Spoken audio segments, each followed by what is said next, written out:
This is Curtis from Aceperhead Studios, coming right at you again with some more football talk. This time, I'm going to spend some time putting the relationship between the Buffalo Bills and Josh Allen into perspective. You know, I said I'm a Fins fan, but I'm a football guy first. So I'm looking at all the different teams. I'm trying to think about stories, interesting topics. And Josh Allen started creeping into my brain. And a recent article came out and said that he was willing to take a hometown discount to be with the Bills to help the team win. And it started me going back down the road of all that I've been thinking about Josh Allen for years, since prior to the draft. I remember seeing him at some kind of, what was it? They were doing an interview with him. I can't remember. It's too many years ago. And they were kind of busting his chops a little bit. And he was very nice. He was very polite. But then a little bit came out of him and he threw a zinger at the guy who was interviewing him. I'm like, I like that. Good-looking kid, gigantic, the whole accuracy thing. But there was a confidence deep within him that he could be nice, throw a subtle zinger in, and move forward. And it was talk about Gase being interested in him. Then the Bills picked him up. And I was like, sucks he's going to the Bills. I like the kid. Then I started watching him play. And obviously, the first season was a little rough as far as accuracy, but you just couldn't help but root for the kid because there was so much moxie in him. As we move forward, we realized that this kid was through the ringer. They talked about him not really even be able to be a quarterback. They mocked on his accuracy. Questions were everywhere. First season came out. He was winning. He was pulling off these big runs, some big passes, but they were those ugly throws. And they still were dumping it on him. But that made me want to root for him more, even though he was punishing my Dolphins at the time. Then year 2 came around, and you saw a little move up as far as his skill set, but he was still getting chastised. But you could see something was brewing, and the kid still remained the same. That nice kid, but full of confidence, full of aggressive play, full of toughness. And it really became hard, even if you didn't like the team, to not like this kid. And the Bills, they stuck by him. There was even talk, maybe they need to move on from him if he has a terrible year 2 and possibly year 3. And then year 3 came. And what a year. And as I said, I was going through Josh Allen's season and I started seeing some stuff, some interesting stuff. And maybe you guys, Buffalo Bills fans or football fans, maybe you know some of these stats, but I don't think you're going to know all of them, or maybe they didn't really all come together. But there is some impressive stuff, man. So I find it interesting they drafted him 7th overall. Baker was first, and then Darnold. Darnold struggled, but, under Adam Gase, who's not going to struggle? We'll see what happens over there with the Panthers. Baker, he broke the rookie season passing record. Then he had a down year 2, and everyone was like, garbage. It's funny how some quarterbacks, man, you could bash all you want, other ones you can't. But that's the way life is, I guess. But last year, towards the end of the middle to the end of the season, Baker really came on and he started showing some stuff. If you go watch some of his games, you could see it. You can feel some of that first overall talent creeping in, but nothing compared to what Josh Allen did last year. But that lucky 7 pick, man, it's so hard. And, I understand some of his criticism.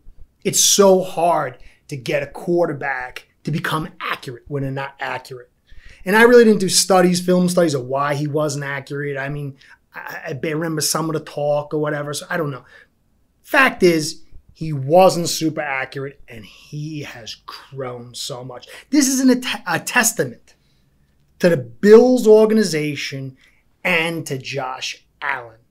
And as much as it hurts that you're in my division, I can't help but feel excited and feel happy, because it would have been so easy for this to go the other direction. So, 52% year one, 58.8% year two, which is not bad for the 90s, but for the modern day football era, that is not good enough. But the explosion to year three, 69.2.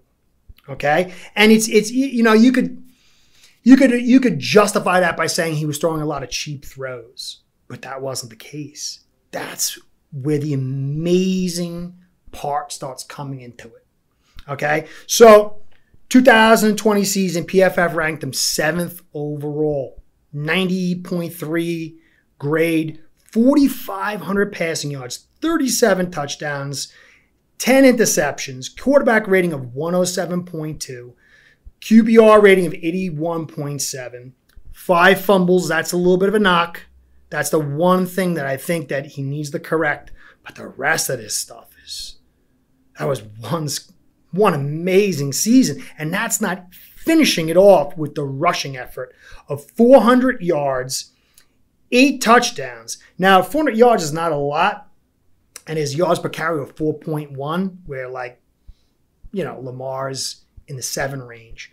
But he had 38 first downs tacked on to all the stat. And I remember I did a Bills video a while back, and some fan says, you got to add one more touchdown. He caught one in the end zone. I think that's what it was. So you're talking my 46 touchdowns, 37 passing, 8 rushing, and 1 receiving. 46 touchdowns. 40 with on top of that 4,900 yards of offense. For the kid, you got to add total 9 fumbles, 4 in the rush, 5 as a quarterback throwing. If he could fix those, there's a lot of carries, a lot of handling the ball. But if he could fix those, man, that's very scary.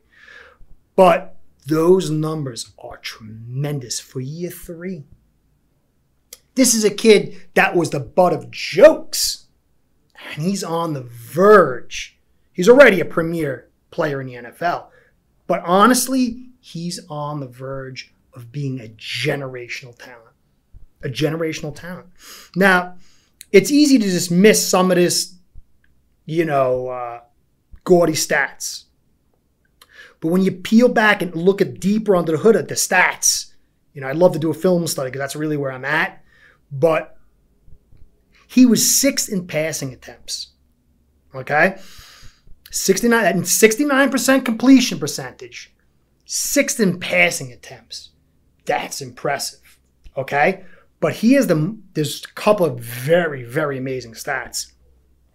He was 4th in yards. Okay, so 6th in attempts, 69%, which is it's an 11% increase from the year before just about.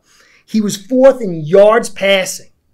So he's practically top 5, but he was 4th in air yards. So this kid wasn't dinking and dunking. He was moving the ball vertical, and he was throwing in volumes, and he collected lots of yards.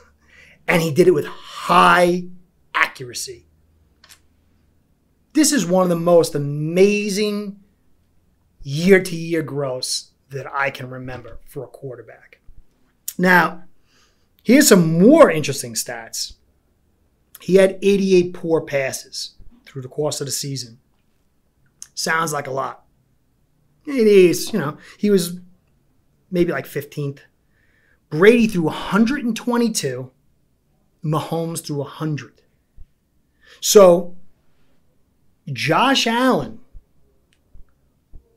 was also throwing good balls with this massive volume and throwing vertical. I'm getting more and more worried for my Dolphins here, man.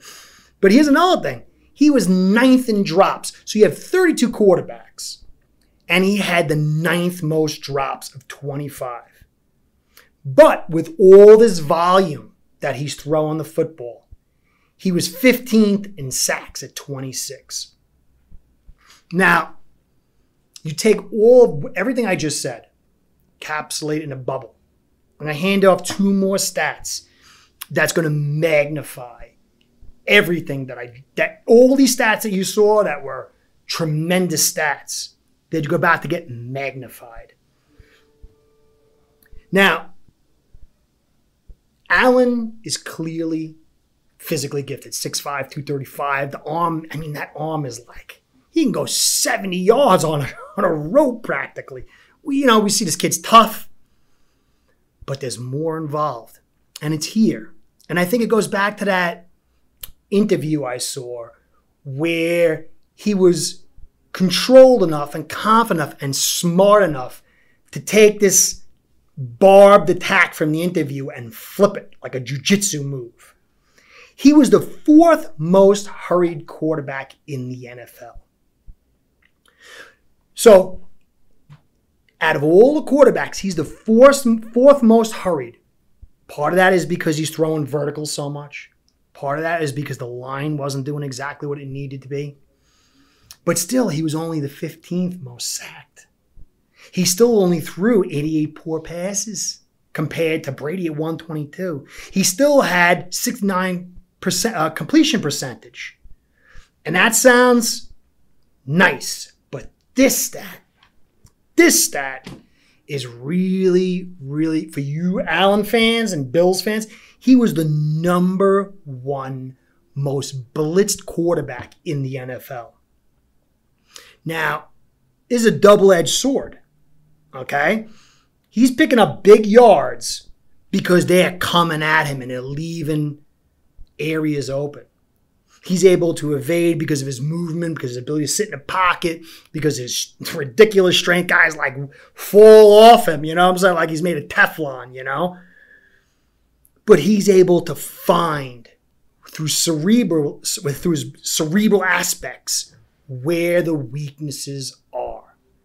And he's the number 1 most blitzed quarterback. But watch who's number 2, Wilson. He was blitzed 244 times, Allen was. The number 2 was Wilson at 205. So that's 39 more blitzes. I mean, that's, what is that, 205? That's like almost like a 18%. He was blitzed almost 18% more than the second place guy. And so this is going to be very, very troubling for defensive coordinators in year 2. Because what do? If you sit back, he can move. He can pick up the yards. He's able to get the ball off to the outlet receiver. But if you blitz him, he's smart enough, tough enough, and mobile enough to make you pay. And he hasn't hit his prime. Not even close.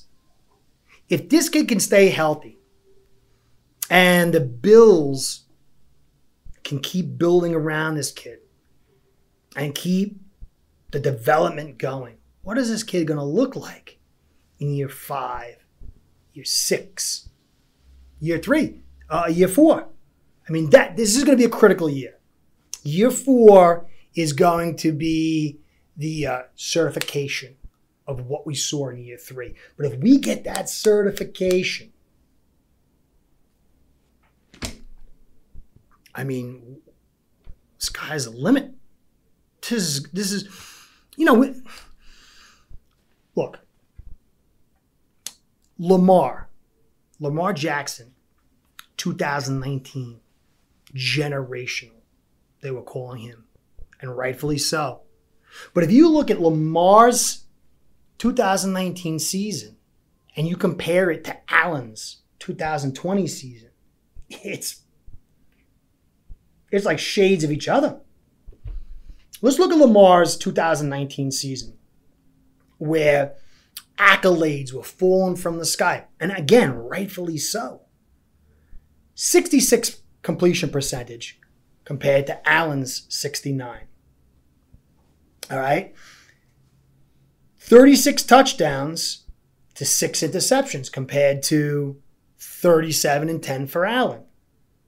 23 sacks for Lamar compared to 26 for Allen. But he had about 3,100 yards. I forgot to write it down. I was rushing. I was so excited. He had about 3,100 yards passing compared to 4,500 for Allen. Now, he had 113 rating compared to 107 for Allen. He had an 83 QBR compared to 81.7 for Allen. So there's definitely comparison. A little more careful with his passes, but that Ravens team in 2019 was pretty stacked. I think it was a much better squad than what the Bills had. It's debatable, but that's my opinion. But then, obviously you add the rushing. Lamar had 1,200 yards rushing, 6.9 yards per carry, 7 touchdowns, 71 first downs, and 8 fumbles. So, obviously there's 800 yards difference in rushing. But you're talking 4,300 yards total compared to 4,900 for Allen. He had almost 30 more first downs as far as rushing, 1 less TD running the ball. So you're talking about 43 touchdowns compared to 45. So that edge, for the most part, except for the run game, really goes to Allen. A little difference as far as Lamar was very careful with the ball, a little higher QBR ratings. But the fumbles, one of the biggest knocks I had about Allen was the 5 fumbles as a quarterback and 4 as a runner. But Lamar had 8, so it was 1 fumble difference. Where's the talk about generational talent for Allen? And I think it needs to start turning it up. Again, this year will be that stamp. I like Lamar, but he's small and he's running the ball so much. I don't feel like Harbaugh is taking care of him the way the Bills are taking care of Allen, because this kid's gonna get ground up at this pace. I want to see Lamar be more, less of a punching bag in the run game, because he needs to get to year 5 and 6 for the cerebral parts to come together. But Allen has put together the passing aspects. He's taking care of his body. He's taking less hits, and he's bigger. And so if you're looking for the long distance run, Allen's looking like he's far better set up for that long distance run. And I would really like to see Lamar stay healthy, improve his game, to see these two guys be going at it, because honestly, as generational talent as Lamar is, as special as Lamar is, Allen is proving to be as special and possibly even more. And then when you add clutch play, look at his postseason. 3rd in yards, 6th in yards per game, tied 2nd for TDs with 5 with 1 pick. Took care of the ball very nice. 5th in QB rating. This kid's clutch. I've seen him do it to the Dolphins a couple of times. Game-winning drives. So this kid's resume is so special. I hate to say it, as I said, but the talk needs to start rising about how special this kid is. And when you add in that he's willing to take a hometown discount, that you got a guy with $1 million body. It's as good or almost as good as Cam Newton and all that talk about Cam. Not as physically gifted as far as speed and stuff, but he's on that level. Top of the heap, alpha. And then you add in how he's able to process now. He's able to fix his mechanics. He's able to go from 52% to 69%. I know it's not all him. It's the offensive coordinator. It's the talent around him as a coaches, but he's a piece of that. So he's got the brains. And then you add in the heart, which we see his ability to take the beatings that he took. So many beatings the refs don't call on this kid. They're starting to call a little bit more now that he's become a beloved member of the NFL. But the desire to win, to take a hometown discount. That's Brady-esque. This kid's about winning. And honestly, that number 7 pick, how lucky is that? So, this is Curtis. It hurts me. I wish we had drafted him. We didn't. But I really like the kid. There's nothing not to like about it. And when he plays the Dolphins on Sundays, I'm a Finn fan. I want him to get ground up like hamburger meat. You know what I mean? But aside from that, I'm rooting for this kid. You Bills fans are very lucky. Very, very lucky. And I think the community of the football voices need to really start celebrating what this kid is doing. I could flop this year and come back down to earth, but I don't see it. And if this kid has another year like last year, or even better, it's time to start celebrating Josh Allen as a possible generational talent and start giving this kid the kudos he deserves. This is Curtis. I hope you enjoyed our little show here and stayed to the end. Please like, comment, and subscribe. I really like the comments. I do my best to try to get to all comments because I like talking football. I like hearing other people's opinions, thoughts. It helps me grow as a thinker of football. So I hope you enjoyed this. Catch you next time. Be well.